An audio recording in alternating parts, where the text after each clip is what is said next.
Hello दोस्तों, नमस्कार। कैसे हो आप सभी? उम्मीद है बहुत ही अच्छे, ज़बरदस्त और बिंदासी होंगे। दोस्तों, मैं सोमेश वर्मा आपके अपने YouTube channel MS exam family में आपका हार्दिक स्वागत करता हूं। दोस्तों, आज हम इस वीडियो में लेकर के आए हैं आरआरबी ग्रुप डी के जीके जीएस का एनालिसिस, यानी कि जीके जीएस के जो क्वेश्चंस आए हैं। आपको जैसा कि पता है कि आरआरबी ग्रुप डी के एग्ज़ाम चल रहे हैं, जो कि फ़र्स्ट फेज़ ही आपका अभी ख़त्म नहीं हुआ, क्योंकि फ़र्स्ट फेज़ जो आपका चल रहा था वो 17 अगस्त से लेकर के 25 अगस्त तक था।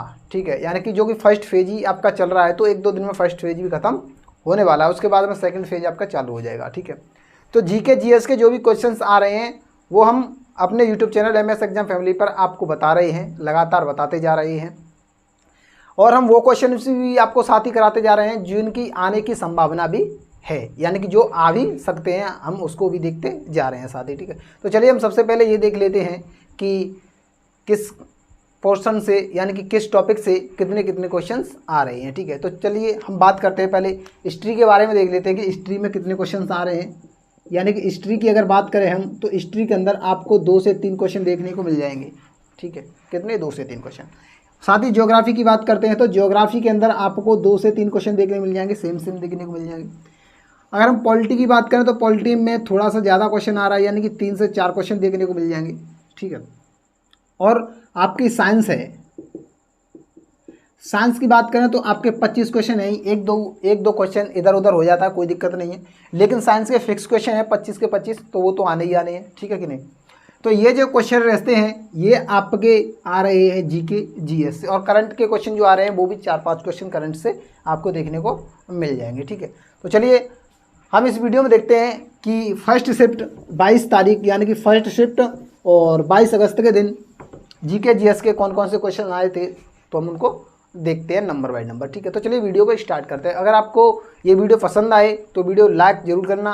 अगर आप हमारे चैनल पर नए हो तो चैनल को सब्सक्राइब जरूर करना है। ठीक है साथियों, तो चलिए हम वीडियो को स्टार्ट करते हैं। चलिए, हमने इस पर पॉइंट बाय पॉइंट नंबर वो क्वेश्चंस लिए हुए हैं। तो सबसे पहले देखते हैं कि क्वेश्चन कौन सा है। तो सबसे पहले क्वेश्चन आता है इसमें कि यूएनओ की स्थापना कब हुई थी, यानी कि यूएनओ की यानी कि संयुक्त राष्ट्र संघ की स्थापना कब हुई थी। तो यूएनओ इसको बोलते हो आप, संयुक्त राष्ट्र संघ की स्थापना के बारे में पूछा है। स्थापना यानी कि संयुक्त राष्ट्र संघ की स्थापना के बारे में पूछा है। ये ऐसा क्वेश्चन आया था कि संयुक्त राष्ट्र संघ की स्थापना कितनी है या स्थापना कब हुई थी। तो ये जो हुई थी वो हुई थी 24 अक्टूबर 1945 को। 24 अक्टूबर 1945 को इसकी स्थापना होती है यूएनओ की। ठीक है, 24 अक्टूबर 1945 को स्थापना होती है। इसी दिन इसका दिवस भी मनाया जाता है। क्या दिवस? यानी कि यूएनओ दिवस, यानी संयुक्त राष्ट्र दिवस किस तारीख को मनाया जाता है? तो 24 अक्टूबर को मनाया जाता है ये दिवस। ठीक है, तो दिवस से भी क्वेश्चन देखने को मिल जाएंगे आपको। ये दिवस जो आता है यूएनओ की स्थापना, यानी कि 24 अक्टूबर को होती है, तो ये दिवस जो है 24 अक्टूबर को मनाया जाता है। ये क्वेश्चन यूपी SSC पैट के अंदर पूछा गया था 2021 के अंदर। ठीक है, यही सेम क्वेश्चन आया था। यूएनओ की जब बात की हमने, तो यूएनओ की बात भी कर लेते हैं कि यूएनओ का मुख्यालय कहाँ पर है। तो इसमें मुख्यालय की बात कर लेते हैं कि इसका मुख्यालय कहाँ पर है। तो मुख्यालय की बात करें तो मुख्यालय इसका न्यूयॉर्क के अंदर है। कहाँ है? न्यूयॉर्क यानी कि यूएसए के अंदर है। ठीक है, कहाँ पर है? यूएसए के अंदर। यूएनओ की जब हमने बात की है, तो यूएनओ की बात के साथ में इसमें देख लेते हैं कि इसके देश कितने हैं, इसमें टोटल देश कितने हैं। इसमें टोटल ऑफ देश की संख्या कितनी है? 193 टोटल ऑफ देश देखने को मिल जाएंगे। इसमें 193वां देश कौन सा है, यानी कि 193वां देश की बात करें कि 193वां देश कौन सा है, तो 193वां देश आपको देखने को मिल जाएगा दक्षिणी सूडान। कौन सा? दक्षिणी सूडान। ये जो देश है वो 193वां देश है। किसका? यूएनओ का 193वां देश कौन सा है? दक्षिणी सूडान। ठीक है, चलिए नेक्स्ट क्वेश्चन की बात करते हैं। इसमें नेक्स्ट क्वेश्चन कौन सा आया था? इसमें नेक्स्ट क्वेश्चन यूएनओ से ही आया है, यानी कि यूएनओ संयुक्त राष्ट्र सुरक्षा परिषद के अस्थायी सदस्य कितने वर्ष के लिए चुने जाते हैं। यानी कि संयुक्त राष्ट्र संघ, संयुक्त राष्ट्र यूएनओ, यानी कि संयुक्त राष्ट्र संघ सुरक्षा परिषद। क्या? सुरक्षा परिषद के जो अस्थायी सदस्य होते हैं, अस्थायी सदस्य की बात कही गई है। इसमें कितने समय के लिए चुने जाते हैं? तो आपको पता होना चाहिए जो संयुक्त राष्ट्र संघ सुरक्षा परिषद के जो अस्थायी सदस्य होते हैं वो 2 वर्ष के लिए चुने जाते हैं। कितने वर्ष के लिए? 2 वर्ष के लिए चुने जाते हैं। यहाँ पर सदस्य का मतलब है यानी कि अस्थायी सदस्य, सदस्य का मतलब होता है देशों से, किससे, देशों से। यहाँ पर सदस्य का मतलब किसी जन आदमी से नहीं है, लेकिन यहाँ पर सदस्य का मतलब है देशों से, यानी कि इसके अंदर स्थायी, स्थायी और प्लस अस्थायी, स्थायी प्लस अस्थायी देशों की संख्या देखी जाए तो आपको यहाँ पर 15 देखने को मिल जाएगी, यानी कि स्थायी सदस्य देखने को मिल जाएंगे आपको 10 और अस्थायी सदस्य देखने को मिल जाएंगे आपको 5, इसलिए टोटल हो जाती है आपकी 15। ठीक है, यानी कि स्थायी सदस्य कितने होते हैं, 10 होते हैं, और अस्थायी सदस्य कितने होते हैं, 5 होते हैं, तो टोटल ऑफ 15 हो जाते हैं। जो कि अब इसमें पूछा गया अस्थायी सदस्य के बारे में, तो अस्थायी सदस्य जो है वो 2 वर्ष के लिए चुने जाते हैं। ठीक है, चलिए नेक्स्ट क्वेश्चन की तरफ बात करते हैं। तो नेक्स्ट क्वेश्चन है इसमें कि किस विटामिन की कमी से खून का थक्का नहीं जमता, यानी कि खून के थक्के की बात की है, किसकी बात की है इसमें, ये क्वेश्चन है आपके। तो नेक्स्ट क्वेश्चन जो है यानी कि खून का थक्का नहीं जमता, थक्का नहीं जमता, यानी इसमें पूछा है कि किस विटामिन की कमी से खून का थक्का नहीं जमता। तो आपको पता होना चाहिए कि यानी विटामिन के, एक विटामिन है विटामिन के की कमी से खून का थक्का नहीं जमता है। क्या खून का थक्का नहीं जमता? जब विटामिन की बात कही गई है तो आपको यही बताना है कि विटामिन की खोज जो की थी, क्या विटामिन की खोज किसने की थी, फंक ने। किसने की थी? फंक नामक एक वैज्ञानिक हुआ करते थे जिन्होंने विटामिन की खोज की थी। ठीक है, खून का थक्का यानी कि खून की बात कही गई तो यहाँ पर ब्लड की बात हो रही है, किसकी, ब्लड की बात हो रही है। आपको पता होना चाहिए ब्लड ग्रुप जो होते हैं, तो ब्लड ग्रुप कितने होते हैं, 4 ब्लड ग्रुप होते हैं। कौन कौन से होते हैं यही बता देते हैं आपको। ब्लड की बात कही गई है, तो ब्लड की बात कही गई है तो ए एक ग्रुप होता है, और एक बी होता है, और एक ए बी होता है, और एक ओ होता है। ठीक है, यहाँ पर ए बी जो होता है वो होता है सर्वग्राही, और ओ जो होता है वो होता है सर्वदाता। इसको सर्वदाता रक्त समूह कौन सा होता है ओ, और सर्वग्राही रक्त समूह कौन सा होता है वो ए बी होता है। ठीक है, चलिए नेक्स्ट क्वेश्चन की बात कर लेते हैं हम कि नेक्स्ट क्वेश्चन कौन सा आया था। तो देखिए नेक्स्ट क्वेश्चन इसमें आया है कि राष्ट्रीय हिंदी दिवस कब मनाया जाता है। इजी सिंपल क्वेश्चन है कि राष्ट्रीय हिंदी दिवस के बारे में बात कही गई है। राष्ट्रीय हिंदी दिवस कब मनाया जाता है, यानी कि राष्ट्रीय हिंदी दिवस कब मनाया जाता है, तो इसके बारे में आपको बताते हैं। ये आपको पता होना चाहिए क्योंकि दिवसों से भी लगातार क्वेश्चन पूछे जा रहे हैं, तो आप अपने दिवसों को कंप्लीट करके रखिए। इसमें राष्ट्रीय हिंदी दिवस के बारे में पूछा, तो राष्ट्रीय हिंदी दिवस मनाया जाता है 14 सितंबर को। कब? यानी कि 14 सितंबर को राष्ट्रीय हिंदी दिवस मनाया जाता है। एक और दिवस है उसको साथ ही बता देते हैं, जब राष्ट्रीय हिंदी दिवस की बात कही है तो हम दूसरा ही बता देते हैं। एक होता है विश्व हिंदी दिवस। कौन सा होता है? विश्व हिंदी दिवस। तो विश्व हिंदी दिवस कब मनाया जाता है? तो विश्व हिंदी दिवस मनाया जाता है 10 जनवरी को। कब? 10 जनवरी के दिन विश्व हिंदी दिवस के बारे में बताया जाता है। इसीलिए आप जनवरी, सितंबर, यानी कि जनवरी से लेकर दिसंबर तक के जितने भी आपके दिवस बनते हैं वो आप अच्छे से याद कीजिए, क्योंकि दिवसों से लगातार क्वेश्चन पूछे जा रहे हैं। यहाँ पर दिवसों से एक और क्वेश्चन पूछा गया है, उसको भी साथ बता देते हैं हम आपको कि अंतर्राष्ट्रीय मानवाधिकार दिवस कब मनाया जाता है। यानी अंतर्राष्ट्रीय मानवाधिकार दिवस की बात की है। अंतर्राष्ट्रीय मानवाधिकार दिवस कब मनाया जाता है? तो अंतर्राष्ट्रीय मानवाधिकार दिवस मनाया जाता है, हम आपको बताया 10 दिसंबर को। कब मनाया जाता है? 10 दिसंबर को अंतर्राष्ट्रीय मानवाधिकार दिवस मनाया जाता है। ठीक है साथियों, चलिए नेक्स्ट क्वेश्चन की बात करें हम। अगर इसके अंदर नेक्स्ट क्वेश्चन है वो क्या है? नेक्स्ट क्वेश्चन आया है आपका कि संविधान के किस अनुच्छेद में हिंदी भाषा को राष्ट्रीय भाषा कहा गया है। यानी कि संविधान के किस अनुच्छेद में हिंदी भाषा को राष्ट्रीय भाषा कहा गया है, ऐसे करके कुछ क्वेश्चन आया है। हम इसको थोड़ा यहाँ से साफ कर लेते हैं।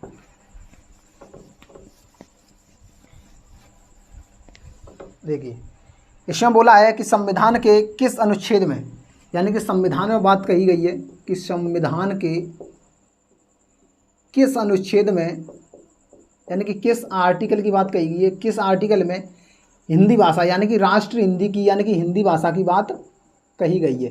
हिंदी भाषा की जो बात कही गई है वो संविधान के किस अनुच्छेद में कही गई है। तो आपको पता होना चाहिए जो अपनी राष्ट्रीय हिंदी है, यानी कि जो राष्ट्रीय भाषा है वो हिंदी है, और हिंदी की जो बात कही गई है वो आर्टिकल 343 के अंदर कही गई है। किसमें?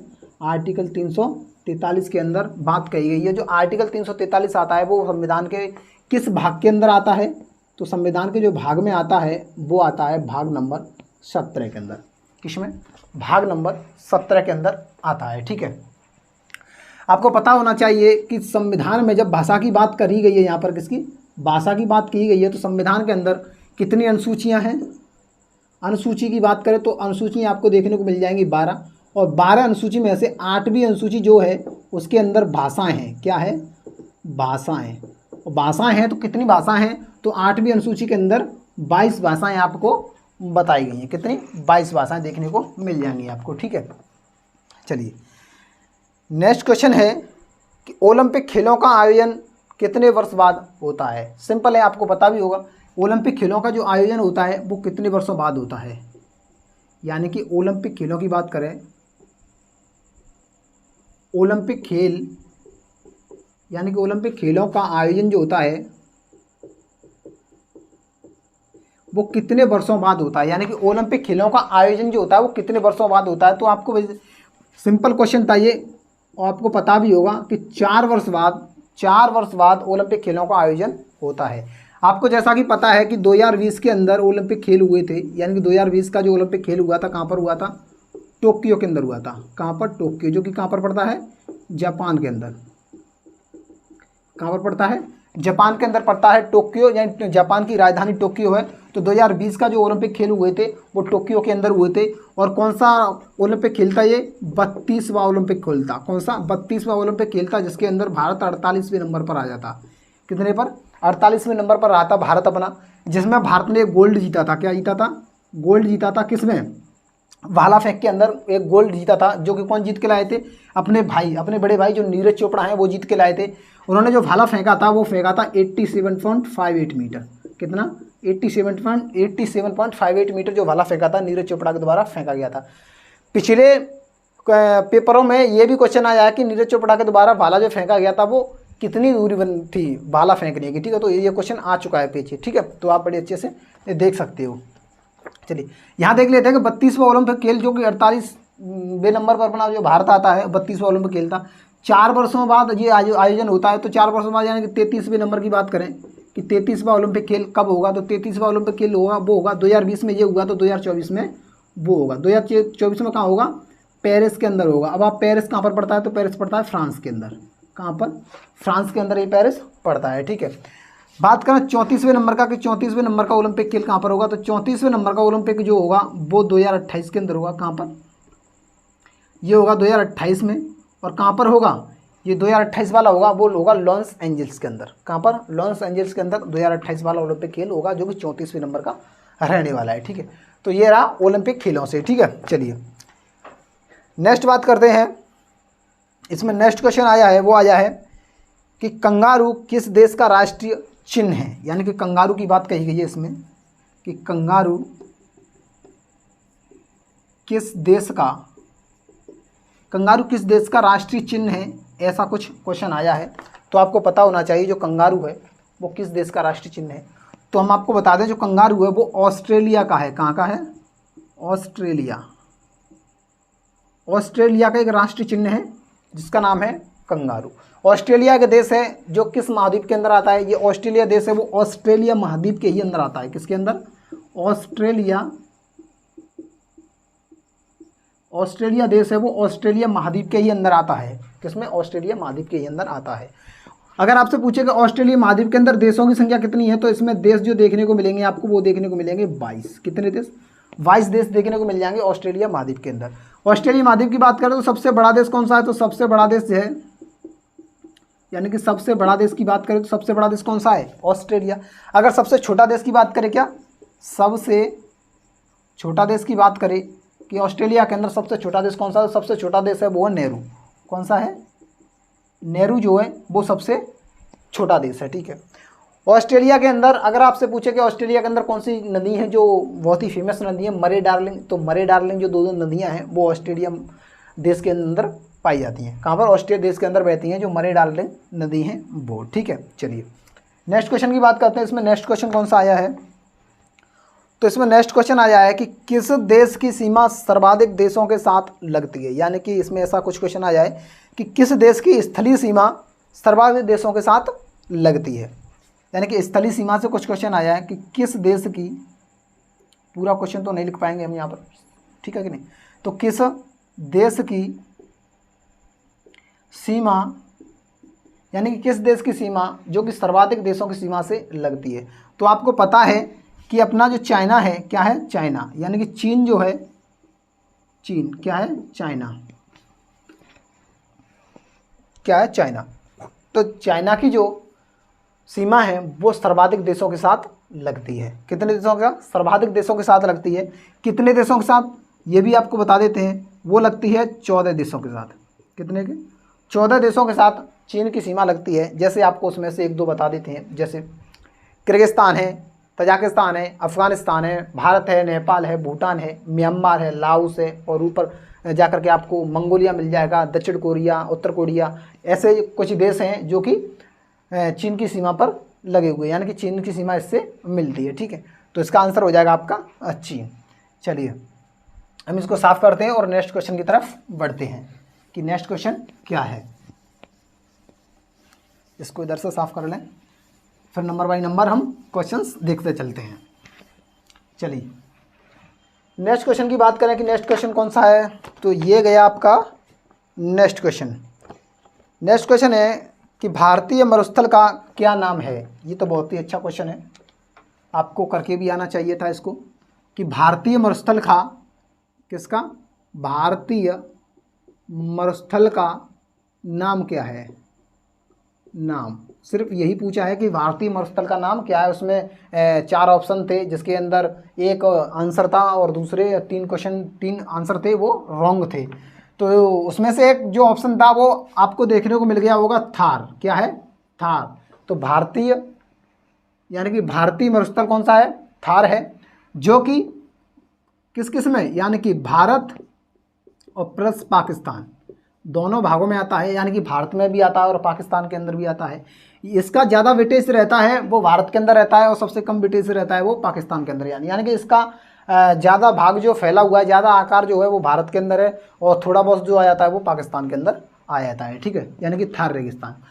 यहाँ तो चलो भारत का पूछ लिया आपसे, अगर कल को आपको पूछ ले कि विश्व का सबसे बड़ा रेगिस्तान कौन सा है, क्या यहाँ लिख देते हैं हम। अगर आपसे पूछ ले कि विश्व का सबसे बड़ा रेगिस्तान या फिर मरुस्थल पूछ ले, क्या रेगिस्तान या मरुस्थल पूछ ले कि विश्व का सबसे बड़ा मरुस्थल कौन सा है, तो आपको क्या बताना चाहिए? तो आप बता देंगे कि सहारा रेगिस्तान। कौन सा? सहारा मरुस्थल। तो ये सहारा मरुस्थल है वो विश्व का सबसे बड़ा मरुस्थल है, आपको पता होगा। ये कहाँ पर पाया जाता है? ये पाया जाता है अफ्रीका महाद्वीप के अंदर। कहाँ पर? अफ्रीका महाद्वीप के अंदर ये मरुस्थल पाया जाता है। ठीक है, चलो ये भी क्वेश्चन आ सकता है। एक क्वेश्चन और आ सकता है कि एशिया का कौन सा है, किसका, यानी कि पूछ ले कि एशिया का सबसे बड़ा कौन सा है, सबसे बड़ा मरुस्थल। अगर आपसे पूछ ले कि एशिया का सबसे बड़ा मरुस्थल कौन सा है, आगे क्वेश्चन में आ भी सकता है पेपरों के अंदर, तो ये जो है वो है गोबी मरुस्थल। कौन सा है? गोबी मरुस्थल है जो एशिया का सबसे बड़ा है। ये कहाँ पर पाया जाता है? ये है मंगोलिया के अंदर। कहाँ है? मंगोलिया देश के अंदर है। मैंने अभी आपको बताया, तो मंगोलिया जो देश है उसकी सीमा किससे लगती है? चीन से लगती है, यानी कि चीन के जस्ट ऊपर कौन सा देश है? मंगोलिया। उसी के अंदर पाया जाता है गोबी मरुस्थल। ठीक है, तो ये आपको बता दिए। नेक्स्ट आ भी सकते हैं और नहीं भी, संभावना ज़्यादातर है। ठीक है, चलिए नेक्स्ट बात करते हैं हम। नेक्स्ट क्वेश्चन है कि काजीरंगा राष्ट्रीय अभयारण्य यानी काजीरंगा राष्ट्रीय उद्यान कहाँ पर है? कौन सा है? काजीरंगा पूछा है, ये तो बहुत फेमस है। काजीरंगा पूछा है, तो काजीरंगा राष्ट्रीय उद्यान कहाँ पर है? काजीरंगा राष्ट्रीय उद्यान की बात कही है, तो आपको ये पता होना चाहिए कि काजीरंगा राष्ट्रीय उद्यान कहाँ पर है। तो काजीरंगा जो राष्ट्रीय उद्यान है, इसके बारे में बात कर लेते हैं। तो काजीरंगा राष्ट्रीय उद्यान है वो किसके लिए जाना जाता है? वो एक सींग वाले गैंडा के लिए जाना जाता है। एक सिंह वाला गैंडा किसके लिए? एक सींग वाली गैंडा के लिए जाना जाता है काजीरंगा राष्ट्रीय उद्यान, जो कि कहाँ पर पाया जाता है? असम के अंदर। कहाँ पर? असम के अंदर पाया जाता है। ठीक है, चलिए ये भी आ गया। कल को क्वेश्चन के अंदर यानी कल को पेपर के अंदर ये पूछ लिया जाए कि भारत का नवीनतम राष्ट्रीय उद्यान कौन सा है? कौन सा? यानी कि पूछ लिया जाए कि भारत का नवीनतम राष्ट्रीय उद्यान कौन सा है।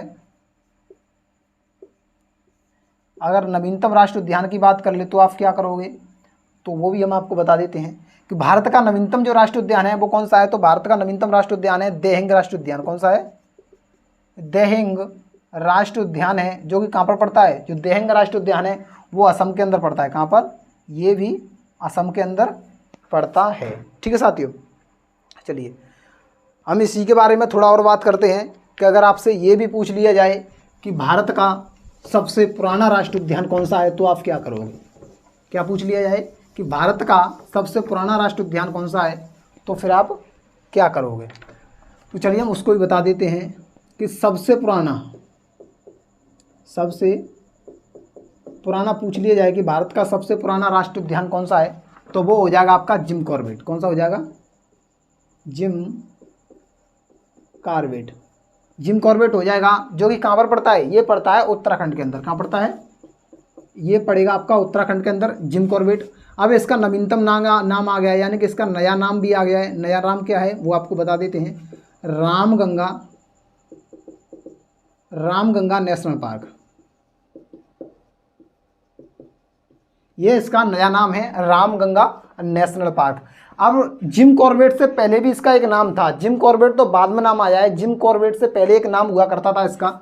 जिम कॉर्बेट से पहले, यानी कि पहले जो नाम हुआ करता था वो क्या था? पहले था heli national park. Heli national park जो है वो इसका पहले नाम हुआ करता था। ठीक है, यानी कि सबसे पुराना जिम कॉर्बेट कहाँ पर? उत्तराखंड के अंदर। इसका नवीनतम नाम जो है रामगंगा नेशनल पार्क हो गया है। इसका जिम कॉर्बेट से पहले नाम क्या था? तो जिम कॉर्बेट से पहले नाम था हेली नेशनल पार्क। ठीक है, अगर आपसे ये पूछ लिया जाए कि भारत का सबसे बड़ा, क्या पूछ लिया जाए कि भारत का सबसे बड़ा राष्ट्रीय उद्यान कौन सा है, या सबसे बड़ा राष्ट्रीय अभ्यारण्य कौन सा है? ठीक है, तो जो सबसे बड़ा राष्ट्रीय अभ्यारण्य है वो है आपका हेमिस राष्ट्रीय उद्यान। कौन सा है? हेमिस राष्ट्रीय उद्यान। ठीक है, हेमिस राष्ट्रीय उद्यान जो कि सबसे बड़ा है, ये कहाँ पर पड़ता है? ये पड़ता है लद्दाख के अंदर। कहाँ पड़ता है? ये पड़ता है आपका लद्दाख के अंदर। ठीक है, तो ये सबसे बड़ा हो गया आपका। संभावना है आपके अगले क्वेश्चनों में या अगले पेपरों के अंदर पूछा जाए। ठीक है, चलिए अब हम चलते हैं नेक्स्ट क्वेश्चन की तरफ। क्या चलते हैं, इसको थोड़ा साफ कर लें, फिर इसके बाद देखते हैं हम नेक्स्ट क्वेश्चन जो है वो आपका क्या पूछा गया है। तो उम्मीद है आपको ये क्वेश्चन आ रहे होंगे, पता होगा। कमेंट करके ज़रूर बताइए कितने क्वेश्चन आपने इसमें से किए थे, कितने नहीं किए थे। चलिए नेक्स्ट क्वेश्चन की तरफ चलते हैं। नेक्स्ट क्वेश्चन है इसका कि पृथ्वी अपनी धुरी पर किस दिशा में घूमती है। यानी कि इसमें बता दिया, पृथ्वी के बारे में आया था कि पृथ्वी अपनी धुरी पर किस दिशा की ओर घूमती है, यानी किस दिशा से किस दिशा की ओर चलती है। तो जाहिर सी बात है आपको पता होगा कि पृथ्वी की बात कही गई तो पृथ्वी जो है पश्चिम से पूर्व की ओर घूमती है। किधर? पश्चिम से पूर्व की ओर चक्कर लगाती है। ठीक है, जब पृथ्वी की बात कही गई है घूमने की, तो पृथ्वी में आप देखिए कि पृथ्वी के अंदर गति कितनी होती है। क्या पृथ्वी के अंदर जो होती है वो गति कितनी होती है? तो पृथ्वी के अंदर दो गति होती है। पहली गति की बात करें उसे कहते हैं घूर्णन गति। इसको दैनिक गति भी बोलते हैं। क्या बोलते हैं? इसको दैनिक गति भी बोलते हैं। क्यों बोलते हैं? क्योंकि घूर्णन गति जो होती है वो अपने अक्ष पर घूमती है। क्या घूमती है? अपने अक्ष पर। घूर्णन गति या फिर दैनिक गति जो अपने अक्ष पर घूमती है, और अपने अक्ष पर पृथ्वी कितने डिग्री झुकी हुई है? तो 23.5 डिग्री झुकी हुई है। कितनी? 23.5 डिग्री झुकी हुई है अपने अक्ष पर, जिस पर वो घूर्णन करती है। यानी कि दैनिक गति बोलते हैं जिससे दिन और रात होते हैं। क्या होते हैं? इसमें बोल देते हैं हम, जिससे रात और दिन होते हैं। क्या होते हैं? रात दिन होते हैं। दूसरी गति की बात करते हैं कि पृथ्वी के अंदर जो दूसरी गति होती है वो कौन सी होती है? वो होती है परिक्रमण गति। क्या होती है? परिक्रमण गति, या जिसको हम वार्षिक गति भी बोल सकते हैं। क्या बोल सकते हैं? वार्षिक गति। ठीक है साथियों, जिसको हम वार्षिक गति बोल सकते हैं या परिक्रमण गति बोल सकते हैं। तो इससे क्या होता है, ये जो गति होती है इससे मौसम में चेंजिंग आती है। जैसे बरसात हुई, सर्दी हुई, गर्मी हुई, ऐसे जो मौसम में चेंजिंग आती है वो परिक्रमण गति के कारण आती है। ठीक है, तो ये पृथ्वी के बारे में। पूर्व से पश्चिम इसकी दिशा रहती है। दो ग्रह ऐसे हैं जो पूर्व से पश्चिम ना घूमकर, जो पश्चिम से पूर्व ना घूमकर पूर्व से पश्चिम घूमते हैं। ठीक है, कौन से वो ग्रह हैं? एक है शुक्र। कौन सा है? एक शुक्र है जो पूर्व से पश्चिम की ओर घूमता है। एक अरुण है। कौन सा है, अरुण, यानी कि दूसरा कौन सा है, अरुण है। ये भी पूर्व से पश्चिम की ओर घूमता है, यानी कि चक्कर लगाता है। ठीक है, तो ये 2 ग्रह ऐसे हैं जो पूर्व से पश्चिम की ओर घूमते हैं, और बाकी 6 ग्रह ऐसे हैं जो पश्चिम से पूर्व की ओर परिक्रमा करते हैं। ठीक है, चलिए नेक्स्ट क्वेश्चन देख लेते हैं हम। इधर से थोड़ा साफ कर दें। नेक्स्ट क्वेश्चन कौन सा है उसके बारे में भी देख लेते हैं। चलिए नेक्स्ट क्वेश्चन है आपका कि गोबर गैस में मुख्य रूप से क्या पाया जाता है, यानी कि इसके अंदर ये पूछा गया है कि गोबर गैस में मुख्य रूप से क्या पाया जाता है। तो ये क्वेश्चन आपने उम्मीद करता हूँ जरूर किया होगा कि गोबर गैस की बात कर रहा है, गोबर गैस में क्या पाया जाता है, गोबर गैस के अंदर क्या पाया जाता है। तो गोबर गैस के अंदर जो पाया जाता है वो पाया जाता है मीथेन। क्या पाया जाता है, मीथेन। मीथेन यानी कि इसका CH4 होता है फॉर्मूला। क्या होता है, CH4। मीथेन को CH4 से दर्शाते हैं।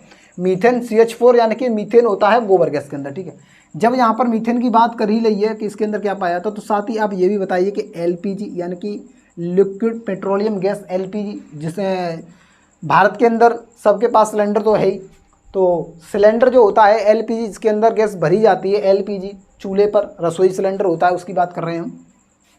LPG लिक्विड पेट्रोलियम गैस है, तो इसके अंदर क्या पाया जाता है, यानी कि जो रसोई सिलेंडर होता है वो गैस होती है, उसके अंदर क्या होता है, तो उसके अंदर होता है ब्यूटेन और प्रोपेन। ब्यूटेन प्लस प्रोपेन, यानी कि ब्यूटेन और प्रोपेन का मिश्रण होता है LPG cylinder, liquid petroleum gas. अब साथ ये भी आप ये भी बताइए कि वो CNG के अंदर क्या होता है, किसके अंदर, CNG के अंदर। CNG के अंदर क्या पाया जाता है, CNG के अंदर जो पाया जाता है वो पाया जाता है मीथेन गैस। क्या पाया जाता है, मीथेन गैस जो होती है वो CNG के अंदर पाई जाती है, यानी कि CH4। ठीक है साथियों, ये देख लीजिए, ये भी आ सकता है, उम्मीद है। चलिए नेक्स्ट क्वेश्चन की बात करते हैं हम कि नेक्स्ट क्वेश्चन इसके अंदर कौन सा है। नेक्स्ट क्वेश्चन है इसका कि किस ग्रह के चारों ओर बलय पाई जाती है। सिंपल क्वेश्चन है, किस ग्रह के चारों ओर, यानी कि क्वेश्चन पूछा है कि किस ग्रह के चारों ओर बलय की बात कही गई है इसमें, कि किस ग्रह के चारों ओर बलय पाई जाती है। क्या पाई जाती है, बलय, किस ग्रह के चारों ओर। तो इसका आंसर है आपका शनि। क्या हो जाएगा, शनि ग्रह के चारों ओर बलय पाई जाती है। वैसे अगर देखा जाए तो 2 ग्रह ऐसे हैं, क्या 2 ग्रह ऐसे हैं जिनके पास बलय हैं खुद की, यानी कि जिनके पास बलय पाई जाती हैं, जिनके चारों ओर बलय पाई जाती हैं। क्या पाई जाती है, जिनके चारों ओर बलय पाई जाती हैं। एक तो शनि हो गया, और दूसरा कौन सा है, दूसरा है आपका अरुण। कौन सा है, अरुण। अरुण है, वरुण है, एक सेकंड, दूसरा है आपका अरुण, सॉरी अरुणी है। एक तो शनि है, दूसरा है अरुण। शनि ग्रह में बलय पाई जाती हैं वो 7 बलय पाई जाती है। कितनी, 7 बलय, 7 बलय पाई जाती हैं। वे 7 बलय कौन कौन सी होती हैं, वो होती हैं A, B, C, D और E, एक F, एक G। ये 7 बलय होती हैं, वो शनि ग्रह के अंदर होती हैं, शनि ग्रह के चारों ओर पाई जाती हैं। 5 बलय जो होती हैं वो होती हैं अरुण ग्रह के अंदर। 5 वलय किसमें, अरुण ग्रह की बात कर रहा है, तो अरुण ग्रह के अंदर जो होती हैं वो 5 वलय होती हैं। कौन कौन सी होती हैं, एक होता है कौन सा, एक होता है गामा, बीटा, अल्फा, और एक होता है डेल्टा, और एक होता है एप्सिलॉन, ऐसे करके एक होती है। यानी कि ये 5 वलय होती हैं, यानी कि अल्फा, बीटा, गामा, डेल्टा और एप्सिलॉन। ये जो 5 वलय होती हैं ये पाई जाती हैं आपकी अरुण ग्रह के अंदर। किसके अंदर, अरुण ग्रह के अंदर। ठीक है साथियों, ये हो गया आपके क्वेश्चंस, यानी कि जितने क्वेश्चन हमारे पास आए थे उतने क्वेश्चन हमने आपको कराए हैं, बड़ी बेसिक से कराए हैं, और वो क्वेश्चंस भी कराए हैं हमने जो आपके आने के लिए संभावना है। ठीक है, ये रहा आपका 22 अगस्त का पूरा एनालिसिस जीके जीएस का। किसका है, जीके जीएस का पूरा एनालिसिस है। MS एग्जाम फैमिली पर आपको मैथ का एनालिसिस भी मिलता रहेगा, जीके जीएस का भी मिलता रहेगा। ठीक है, तो यही था इस वीडियो में। अब आप हमें ये बताइए इस वीडियो में, कमेंट करके ज़रूर बताइएगा कि ये वीडियो आपको कैसी लगी। ठीक है साथियों, और इसमें से आपने कितने क्वेश्चन किए, कितने क्वेश्चन नहीं किए, ये भी आप कमेंट करके मैं ज़रूर बताइएगा। चलिए तब तक के लिए मिलते हैं और अगली वीडियो में आएंगे। ठीक है, तो तब तक के लिए जय हिंद।